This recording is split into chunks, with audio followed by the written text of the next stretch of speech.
Hello students, आप सभी का RP edu for you channel पर स्वागत है। इस वीडियो में हम लोग यूपी बोर्ड कक्षा 12 रसायन विज्ञान की प्रैक्टिकल फाइल में विषय वस्तु आधारित प्रयोग से संबंधित एक प्रयोग को लिखना सीखेंगे। तो जैसा कि आप लोग जानते होंगे कि हम लोगों के कोर्स में आंतरिक मूल्यांकन और बाह्य मूल्यांकन के लिए अलग अलग प्रकार के विषय वस्तु आधारित प्रयोग निर्धारित किए गए हैं। बाह्य मूल्यांकन में हम लोगों के कोर्स में क्रोमेटोग्राफी, कार्बनिक यौगिकों में उपस्थित क्रियात्मक समूह की पहचान करना और खाद्य पदार्थों में कार्बोहाइड्रेट, प्रोटीन और वसा की उपस्थिति की जांच करने से संबंधित प्रयोगों को रखा गया है।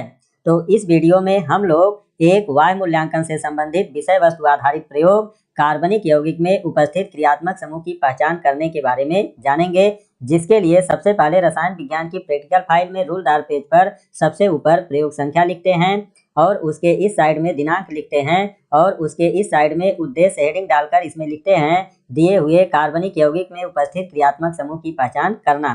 तो इस प्रयोग में हम लोगों को एक कार्बनिक यौगिक दिया जाता है और उसमें उपस्थित क्रियात्मक समूह की पहचान हम लोगों को करनी होती है।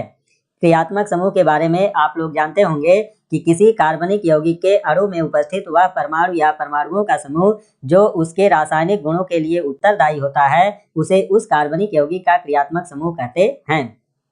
तो कार्बनिक यौगिक में उपस्थित क्रियात्मक समूह की पहचान के लिए हम लोग हेडिंग डालते हैं कार्बनिक यौगिक में उपस्थित क्रियात्मक समूह का परीक्षण, और उसके नीचे इस तरह की एक टेबल बनाते हैं जिसमें यहाँ पर क्रम संख्या लिखते हैं, यहाँ पर प्रयोग लिखते हैं, यहाँ पर प्रेक्षण लिखते हैं और यहाँ पर निष्कर्ष लिखते हैं। अब क्रम संख्या वाले कॉलम में 1 नंबर डालते हैं और प्रयोग वाले कॉलम में हेडिंग डालते हैं असंतृप्तता परीक्षण, और इसमें लिखते हैं एक परख नली में 3 से 4 मिलीलीटर कार्बनिक यौगिक लेकर इसमें 4 से 5 बूंद 1% पोटेशियम परमैंगनेट का क्षारीय विलयन मिलाया।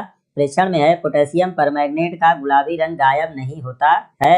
निष्कर्ष में है कार्बनिक यौगिक असंतृप्त नहीं है।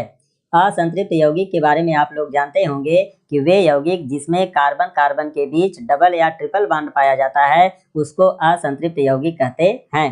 तो सबसे पहले जो कार्बनिक यौगिक हम लोगों को दिया जाता है उसके असंतृप्तता का परीक्षण करते हैं, और इसके लिए एक परख नली में 3 से 4 मिलीलीटर कार्बनिक यौगिक को लेकर उसमें 4 से 5 बूंद 1% क्षारीय पोटेशियम परमैंगनेट का विलयन मिलाते हैं। तो मिलाने पर अगर पोटेशियम परमैंगनेट का गुलाबी रंग गायब हो जाता है तो जो कार्बनिक यौगिक होता है वह असंतृप्त होता है, यानी उसमें डबल या ट्रिपल बॉन्ड कार्बन कार्बन के बीच में उपस्थित रहता है। लेकिन यहाँ पर लिखा गया है पोटेशियम परमैंगनेट का गुलाबी रंग गायब नहीं होता है, जिससे यह सिद्ध होता है कि कार्बनिक यौगिक संतृप्त है, वह असंतृप्त नहीं है।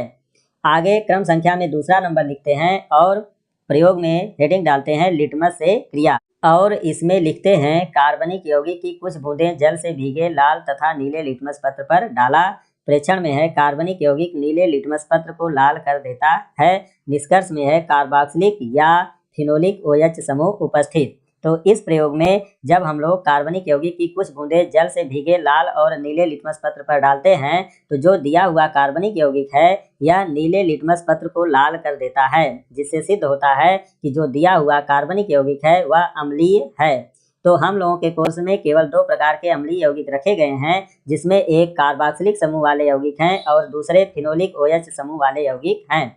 तो इस प्रकार से लिटमस से क्रिया वाले प्रयोग से यह स्पष्ट हो जाता है कि हम लोगों को जो दिया हुआ कार्बनिक यौगिक है उसमें या तो कार्बोक्सिलिक समूह उपस्थित होगा या तो फिनोलिक समूह उपस्थित होगा या तो दोनों समूह उपस्थित हो सकते हैं।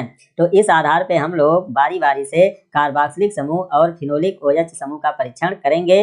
तो इसके लिए सबसे पहले क्रम संख्या में 3 नंबर लिखेंगे और प्रयोग वाले कॉलम में हेडिंग डालते हैं सोडियम बाइकार्बोनेट परीक्षण, और इसमें लिखते हैं एक परख नली में थोड़ा सा कार्बनिक यौगिक लेकर इसमें थोड़ा सा ठोस सोडियम बाइकार्बोनेट मिलाया। प्रेक्षण में है सनसनाहट के साथ झाग देती हुई गैस नहीं निकलती है।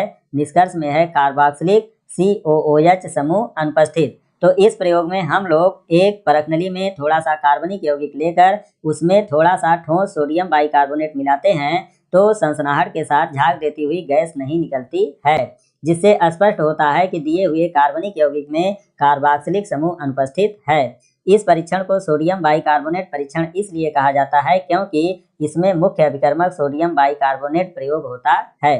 आगे क्रम संख्या में 4 नंबर डालते हैं और प्रयोग वाले कॉलम में हेडिंग डालते हैं फेरिक क्लोराइड परीक्षण और इसमें लिखते हैं एक परख नली में थोड़ा सा कार्बनिक यौगिक लेकर इसमें 2 से 3 मिलीलीटर उदासीन फेरिक क्लोराइड का विलयन मिलाया। प्रेक्षण में है नीले हरे रंग का विलयन बनता है और निष्कर्ष में है फिनोलिक OH समूह निश्चित। तो इस प्रयोग में हम लोग एक परख नली में थोड़ा सा कार्बनिक यौगिक लेकर उसमें 2 से 3 मिलीलीटर उदासीन फेरिक क्लोराइड का विलयन जब मिलाते हैं तो मिलाने पर नीले हरे रंग का विलयन बनता है, जिससे स्पष्ट होता है कि दिए हुए कार्बनिक यौगिक में फिनोलिक OH समूह उपस्थित है। इस प्रकार से दिए हुए कार्बनिक यौगिक में फिनोलिक OH समूह की निश्चितता स्पष्ट हो जाती है। और इस परीक्षण को फेरिक क्लोराइड परीक्षण इसलिए कहा जाता है क्योंकि इसमें मुख्य अभिकर्मक फेरिक क्लोराइड प्रयोग किया जाता है। तो इस आधार पे हम लोग परिणाम लिखते हैं दिए गए कार्बनिक यौगिक में फिनोलिक OH क्रियात्मक समूह की पहचान किया और इस प्रकार से यह प्रयोग पूरा हो जाता है। वीडियो देखने के लिए बहुत बहुत धन्यवाद।